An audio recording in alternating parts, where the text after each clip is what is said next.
Welcome back to the vlog. Hi guys, നമ്മൾ ചെറുതായിട്ട് കടമ ഐലൻഡ് ലാൻഡ് ചെയ്തിട്ടുണ്ട്. അവിടെ ബ്രേക്ക്ഫാസ്റ്റ് കട്ടായി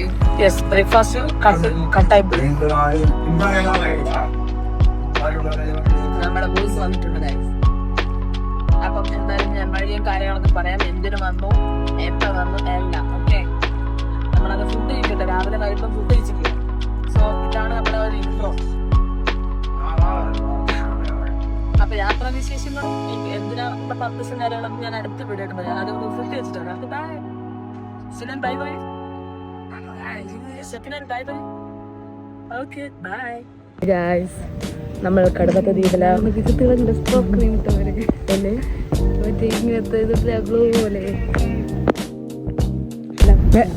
ഹായ് ഗായ്സ്, അപ്പോൾ നമ്മളിതാ കടുമം ഐലൻഡ് കാണാൻ നടന്നറിയാൻ വേണ്ടിയിട്ട് നമ്മൾ ഇറങ്ങിയതാണ്. ഇത് ഏത് സൈഡാന്ന് വെച്ചാൽ ഏകദേശം സെൻറ്റർ സൈഡായിട്ട് വരും. ഇവിടെ BSNL ഓഫീസിൻ്റെ ഇതൊക്കെ കാണുന്നുണ്ട്. ഓഫീസാണോ എന്ന് അറിഞ്ഞൂടാ. അവിടെ BSNL ബോർഡ് കാണുന്നത്. പിന്നെ അതോ ആ കാണുന്ന ബിൽഡിംഗ്, ചെറിയൊരു ബിൽഡിംഗ് കാണുന്നുണ്ടോ, ഒരു 4-5 റൂം അതിൻ്റെ ചുറ്റിലുണ്ട്. അവിടെയാണ് നമ്മുടെ സ്റ്റേ. പിന്നെ അവിടെയാണ് ഗ്രൗണ്ട്. വലിയ ഭൂമി എന്നാണ് ഇവിടെ അറിയപ്പെടുന്നത്. അതാണ് ഗ്രൗണ്ട് ഗൈസ്. ഇതാണ് കടുവം ദ്വീപ്.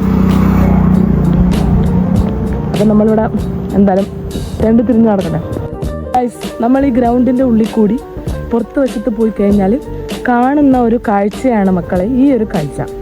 Beautiful beach. Yes, come on. പക്ഷേ ഒരു നാറ്റമുണ്ടല്ലേ സുന? നാറ്റം ഈസ് അൺസഹിക്കബിൾ. Otherwise the scenery was so good. Suna എന്താണ് ഫീൽ ചെയ്യുന്നത്? എത്ര വർഷങ്ങൾക്ക് ശേഷമാണ് താങ്കൾ? 9 വർഷത്തിന് ശേഷം കടമത്ത് ഐലൻഡിൽ നമ്മൾ റീച്ച് ആയിട്ടുണ്ട്. ബേസിക്കലി നല്ലൊരു പ്ലേസ് ആണ് കടുമം ഐലൻഡും. ഓൾറെഡി ടൂറിസ്റ്റുകാർ വരുന്ന ഒരു ഐലൻഡിൽ ഉള്ളൊരു ലിസ്റ്റിലുള്ളൊരു ദ്വീപും കൂടിയാണ് കടുമം. ബിക്കോസ് ദ സീനറി ആൻഡ് നമ്മൾ എങ്ങോട്ട് പോയിട്ടില്ലല്ലോ. നമ്മളെന്തായാലും വഴിയെ നമ്മുടെ വ്ലോഗിൽ കടുമം ദ്വീപിലെ ഓരോ സൈഡും കാണാൻ സീനറി ഉള്ള സ്ഥലങ്ങളും നമ്മൾ ഉൾപ്പെടുത്തുന്നതായിരിക്കും. സോ യെസ്, നമുക്ക് കുറച്ച് കടുമത്ത് ഐലൻഡിന്റെ ബേസിക് ഓവർവ്യൂ കണ്ടാലോ? നമുക്കറിയാം അറേബ്യൻ സീയിലാണ് നമ്മുടെ ലക്ഷദ്വീപ് ലൊക്കേറ്റ് ചെയ്യുന്നത്. അതിൽപ്പെട്ട ഒരു ഐലൻഡാണ് കടുമത്ത് ഐലൻഡ്. കൊച്ചിയിൽ നിന്ന് ഏകദേശം 407 കിലോമീറ്ററിലാണ് ഈ ഒരു ഐലൻഡ് സ്ഥിതി ചെയ്യുന്നത്. നീളം ഏകദേശം 9 കിലോമീറ്ററും വീതി 0.5 കിലോമീറ്ററുമാണ് ഈ ഐലൻഡിലുള്ളത്.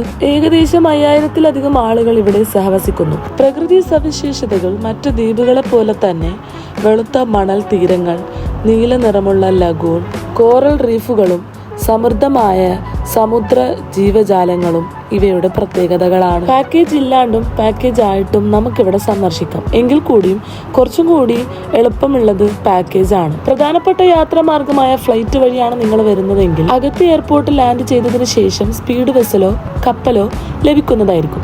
2-4 മണിക്കൂറിനുള്ളിൽ തന്നെ നമുക്ക് കടുമം ഐലൻഡ് റീച്ച് ആവാനും പറ്റും. ഇനി നിങ്ങൾ ഷിപ്പ് വഴിയാണ് വരുന്നതെങ്കിൽ ഏകദേശം 14-20 മണിക്കൂറിനുള്ളിൽ നമുക്ക് കൊച്ചിയിൽ നിന്ന് കടുമം ഐലൻഡ് റീച്ച് ആവും. താമസ സൗകര്യങ്ങളെ കുറിച്ച് നോക്കുകയാണെങ്കിൽ കടുമത്ത് ബീച്ച് റിസോർട്ടാണ് പ്രധാനപ്പെട്ട കേന്ദ്രം. അതുകൂടാതെ തന്നെ eco friendly cottages, AC, non-AC rooms, local ഭക്ഷണം, സീ ഫുഡാണ് പ്രധാനം. അങ്ങനെ ഒത്തിരി ഓപ്ഷൻസ് ഇവിടെയുണ്ട്. Scuba diving, kayaking, snorkelling, glass boat ride ഇവയൊക്കെയാണ് പ്രധാനപ്പെട്ട വാട്ടർ ആക്ടിവിറ്റീസ്. ഹലോ ഗായ്സ്, അപ്പോൾ നമ്മളിതാ കടുമം ദ്വീപിലെ ഗ്രൗണ്ടിൽ ഇങ്ങനെ ഇരിക്കുകയാണ് ഞാനും സുനയും. അവിടെ കുറേ ടീംസും കാര്യങ്ങളൊക്കെ ഉണ്ട്. ഗ്രൗണ്ട് റെഡിയാക്കുന്നു. ഇപ്പം 100 മീറ്റർ ഓട്ടത്തിനാണെങ്കിലും പിന്നെ ലോങ് ജമ്പിൻ്റെ ചാട്ടത്തിൻ്റെതും അങ്ങനെ ഇങ്ങനെയൊക്കെ ഗ്രൗണ്ടിനെ സെറ്റപ്പ് ചെയ്യുന്നുണ്ട്. അപ്പോൾ ഇവിടുത്തെ പരിപാടി ഇങ്ങനെയാണ്. പിന്നെ എല്ലാം പെട്ടെന്നായിരുന്നു വരവും പോക്കും ഒക്കെ. സുനൊക്കെ പ്ലാനിലേ ഇല്ലാത്ത വ്യക്തികളാണ് ഇവിടെ വന്നിരിക്കുന്നത് ഗൈസ്. നമ്മൾ പ്ലാൻ ഉണ്ടെങ്കിലും നമ്മളെ പ്ലാൻ എന്ന് പറഞ്ഞാൽ കുറേ മുന്നേ ആയിരുന്നു. പക്ഷേ ഡേറ്റ് കുറച്ച് എക്സ്റ്റെൻഡ് ചെയ്ത് പിന്നെ പെട്ടെന്ന് ഡേറ്റൊക്കെ വന്നു. സോ നമ്മൾ പെട്ടെന്ന് തന്നെ കയറി. ഏകദേശം 6-6:15 ആകുമ്പോൾ തന്നെ ഞാൻ നേരത്തെ പറഞ്ഞായിരുന്നു അല്ലേ, എന്നാലും പറഞ്ഞതേ ഉള്ളൂ. യെസ്, അപ്പോൾ നമ്മൾ വെസൽ കയറിയിട്ട് യാത്രയൊക്കെ അടിപൊളിയായിരുന്നു. വലിയ കുഴപ്പവും കാര്യങ്ങളൊന്നും ഉണ്ടായില്ല. പിന്നെന്താ അങ്ങനെയായിരുന്നു. പിന്നെ ഞാനെന്തോ പറയണമെന്ന് വിചാരിച്ചായിരുന്നു. ഇവൻ പാക്കിംഗ് അടക്കം ചെയ്തത് രാവിലെയാണ് കേട്ടോ. ഞാൻ സുന്ന ചെയ്തായിരുന്നോ? എനിക്ക് നേരത്തെ എണീക്കാനും വയ്യാത്തതാണ്. യെസ്, പക്ഷെ ഞാൻ രാത്രി ചെയ്യണമെന്നുണ്ടായിരുന്നു. പക്ഷെ രാത്രി നമ്മൾ ലേറ്റ് ആയിട്ടാണ് വന്നത്. ഞാൻ ഷട്ടിലൊക്കെ കളിച്ച് കഴിഞ്ഞിട്ട് ഞാനും സെലീനയും ചായ കുടിക്കാൻ പോയി. പിന്നെ അത് കഴിഞ്ഞിട്ടൊരു 11:30-11:45 വീട്ടിലെത്തുമ്പം. അങ്ങനെ അതൊക്കെ കഴിഞ്ഞിട്ട് പിന്നെ കുളിച്ചിട്ട് ഞാൻ കിടന്നങ്ങ് ഉറങ്ങി. പാക്ക് ചെയ്യാനുള്ളൊരു മൂഡൊന്നും വന്നിട്ടുണ്ടായില്ല. സോ ഞാൻ വിചാരിച്ചു കുഴപ്പമില്ല, രാവിലെ നേരത്തെ എണീറ്റ് ചെയ്യാം. അങ്ങനെ 5 മണിക്ക് അലാറൊക്കെ വെച്ച് കിടന്ന് ഉറങ്ങി. പിന്നെ രാവിലെ 5 മണിക്ക് എന്തോ ഒരു ഭാഗ്യത്തിന് ഫോൺ അടുത്ത് തന്നെ ഉണ്ടായത് കൊണ്ട് നമ്മൾ കറക്റ്റ് 5 മണിക്ക് എണീറ്റു. ഞാൻ പിന്നെ എല്ലാവരെയും പോയി വിളിച്ചു. യെസ്, നിങ്ങൾ ഇവർ എണീറ്റില്ല, ഞാൻ മാത്രം എണീറ്റിട്ടുണ്ടായിരുന്നു. പിന്നെ ഞാൻ പാക്കിംഗ് ഒക്കെ ചെയ്ത് മെല്ലെ മെല്ലെ മെല്ലെ ഓരോന്നൊക്കെ എടുത്ത് വെച്ച് അങ്ങനെ ഇങ്ങനെ ആവശ്യമുള്ള സാധനങ്ങളൊക്കെ. പിന്നെ ഇവിടെ വന്നിട്ടാണ് നമുക്ക് നമ്മുടെ ജേഴ്സിയും ട്രാക്ക് ഷൂട്ടും കാര്യങ്ങളൊക്കെ കിട്ടിയത്. കാരണം നമ്മുടെ സാധനം ഓൾറെഡി ഇവിടെ, ഞാൻ പറഞ്ഞല്ലോ നേരത്തെ ആയിരുന്നു ഡേറ്റ്. പക്ഷേ ആ ഡേറ്റിൽ നമുക്ക് നമ്മുടെ നാട്ടിലേക്ക് വരുമ്പം കുറച്ചും കൂടി കിട്ടാൻ ജേഴ്സിയും കാര്യങ്ങളും കയ്യിൽ കിട്ടാൻ ലേറ്റ് ആകുന്നതുകൊണ്ട് നമ്മൾ ഈ കടമത്ത് ദ്വീപിലൊക്കെ തന്നെയാണ് നമ്മുടെ സാധനം വന്നിട്ടുള്ളത്. സോ അതുകൊണ്ട് നാട്ടിൽ നിന്ന് നമുക്ക് നമ്മുടെ ജേഴ്സിയും കാര്യം കിട്ടിയിട്ടില്ല. സോ നമ്മൾ വന്നതിന് ശേഷം അതൊക്കെ ഡിസ്ട്രിബ്യൂട്ട് ചെയ്തു. പിന്നെ ഫുഡൊക്കെ കഴിച്ചു. അങ്ങനെയാണ് ഇവിടുത്തെ ഒരു പരിപാടി. ഫുഡ് കഴിക്കുമ്പോഴാണ് ഞാൻ എൻ്റെ ഇൻട്രൊഡക്ഷൻ വീഡിയോ തന്നെ എടുത്തിട്ടുണ്ടായിരുന്നത്. അതിന് മുന്നേ ഞാൻ വീഡിയോ എടുക്കണം എന്നുള്ള ഒരു പ്ലാൻ ഉണ്ടായില്ല. സോ പിന്നെ വിചാരിച്ചു എടുക്കാം, കുഴപ്പമില്ല, എടുക്കാമെന്ന് വിചാരിച്ചു. സോ അങ്ങനെയാണ് മൊത്തത്തിൽ ഇവിടുത്തെ ഒരു പരിപാടി. എന്താവോ ഇങ്ങനാവോ എന്നൊന്നും എനിക്ക് അറിഞ്ഞുകൂടാ. നമ്മളൊരു ഓളത്തിൽ വന്നതാണ്, ആക്ച്വലി അൺപ്ലാനഡ്. ഓക്കെയാണ്. പിന്നെ അത് മാത്രമല്ല, ഫസ്റ്റ് ടൈമാണ് ഇൻ്റർ ഐലൻഡ് അത്ലറ്റിക്സിൽ ഞാൻ പാർട്ടിസിപ്പേറ്റ് ചെയ്യുന്നത്. ഞാൻ ആദ്യമായിട്ടാണ്. പിന്നെ ബാഡ്മിൻ്റനത് പാർട്ടിസിപ്പേറ്റ് ചെയ്തിട്ടുണ്ട്. പക്ഷേ പിന്നെ എൻ്റെ ഐറ്റംസ് എന്നൊക്കെ പറയുമ്പോൾ ഞാൻ പാർട്ടിസിപ്പേറ്റ് ചെയ്യുന്നതെന്ന് വെച്ചാൽ ഷോട്ട് പുട്ട്, പിന്നെ ജാവലിൻ ത്രോ. സുന്നയും ഷോട്ട് പുട്ട്, ജാവലിൻ ത്രോ. അതാണ് നമ്മൾ അങ്ങനെ ഓടാനും ചാടാനും നമുക്ക് വയ്യ. എനിക്ക് വയ്യ, സത്യം പറഞ്ഞാൽ വയ്യ. നമ്മൾ ആയ കാലത്ത് സ്കൂൾ പഠിക്കുമ്പോൾ LSക്കൊക്കെ പോകുമ്പം എന്താ പറയുക, നമ്മൾ ഈ വർക്കൗട്ട് ചെയ്യുന്നതിന് സ്റ്റാർട്ടിങ്ങിൽ നമ്മൾ ജോഗിങ് ചെയ്യില്ലേ, അങ്ങനത്തെ ഒരു പരിപാടി എനിക്ക് എന്താണെന്ന് പറഞ്ഞിട്ട് എനിക്കിങ്ങനെ ഓടാൻ പറയുമ്പോൾ എനിക്കെന്തൊക്കെ വിറയലൊക്കെ വരുന്നുണ്ട്. അതെന്താണെന്ന് അറിഞ്ഞൂടാ, എനിക്കറിയില്ല. ഈ ഓടാ എന്ന് പറയുമ്പോൾ എനിക്ക് ഭയങ്കര ഇഷ്ടമല്ല. പണ്ടൊക്കെ ഓക്കെ, വളരെ ചെറുപ്പത്തിലൊക്കെ. പക്ഷെ വലുതായപ്പോഴേക്കും എനിക്ക് ഈ ജോഗിങ്, ഓടുക, മാരത്തോൺ ഓടുക, അങ്ങനെ എനിക്ക് ഈ ഓടുന്ന കാര്യം ആലോചിക്കുമ്പോൾ തലകറങ്ങും. സോ എനിക്ക് അങ്ങനത്തെ കാര്യങ്ങളോട് വലിയ താല്പര്യമൊന്നും ഇല്ലാത്തതുകൊണ്ട് ഇങ്ങനത്തെ ചെറിയ കാര്യങ്ങൾ അത്രേ ഉള്ളൂ. ഇപ്പോൾ ഏകദേശം സമയം എത്രയായിട്ട്? 6 മണി ആയിട്ടുണ്ട്. നമ്മൾ ഇവിടുത്തെ ചൂട്, എൻ്റെ മക്കളെ, അൺസഹിക്കബിൾ ചൂടെന്ന് പറഞ്ഞു കഴിഞ്ഞാൽ, ഒന്നാമത് ഈ ഒരു ലൊക്കേഷൻ നല്ല ചൂടുള്ള സ്ഥലമാണ്. അതിൻ്റെതാണ് തൊട്ടപ്പുറത്ത് ആ ഗേറ്റിൻ്റെ കാണുന്നതാണ് ഗേറ്റ്. അയ്യോ, കാണുന്നുണ്ടോ? യെസ്, അവിടെ കുറച്ച് ഗേറ്റ് പോലെ കാണുന്നുണ്ടോ? ആ ഗേറ്റിൻ്റെ അപ്പുറത്ത് തന്നെയാണ് നമ്മുടെ റൂമുള്ളത്. ചൂടെന്ന് പറഞ്ഞാൽ അസഹനീയം. പുറത്തിറങ്ങുമ്പോഴാണ് പിന്നെ കുറച്ച് കൂളിങ് കിട്ടുന്നത്. റൂമിൻ്റെ ഉള്ളിൽ ഉണ്ടാക്കിക്കഴിഞ്ഞാൽ ഒരുമാതിരി പ്രഷർ കുക്കറിൽ ഇട്ടോ പൊട്ടിത്തെറിക്കാനുള്ള കണക്കിനാണ്, സത്യം പറയാം. നമ്മുടെ കൂടെ ഒരു കുട്ടിയും കൂടി ഉണ്ട്, ഷഫാന. അവൾ വന്ന് കുറച്ച് കഴിഞ്ഞപ്പോഴത്തേനും ഫ്രണ്ടിൻ്റെ വീട് ഇവിടെ അടുത്തുണ്ടെന്ന് പറഞ്ഞിട്ട് കുളിക്കാനോ അങ്ങനെ മറ്റോ പോയതാണ്. പിന്നെ അവൾ വന്നിട്ടില്ല ഗൈസ്. അങ്ങനെ അവൾ വിളിച്ചിട്ടുണ്ട്, പക്ഷെ വരുമായിരിക്കും. അതാണ് നമ്മൾ രണ്ടുപേരും ഇങ്ങനെ ഇരിക്കുന്നത്. പിന്നെ നമ്മളെ ബോയ്സൊക്കെ ഉണ്ട്, അവിടെ ഇവിടെ ചായ കുടിക്കുന്നു, പിന്നെ കുറച്ച് അപ്പുറത്തിരിക്കുന്നു. മൊത്തത്തിൽ ഇതാണ് അവസ്ഥ, അന്തരീക്ഷം ഇങ്ങനെയാണ് ഇവിടുത്തെ. സോ നമുക്ക് നമ്മുടെ ഇനിയുള്ള വീഡിയോകളിൽ നമ്മുടെ കടമം ഡേയ്സിലെ വിശേഷങ്ങളൊക്കെ അറിയാം. സോ ഇപ്പം ഞാൻ എന്തായാലും പോകുന്നു. ടാ.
मदीना आए आए रसूल जमाना आए आए रसूल जमाना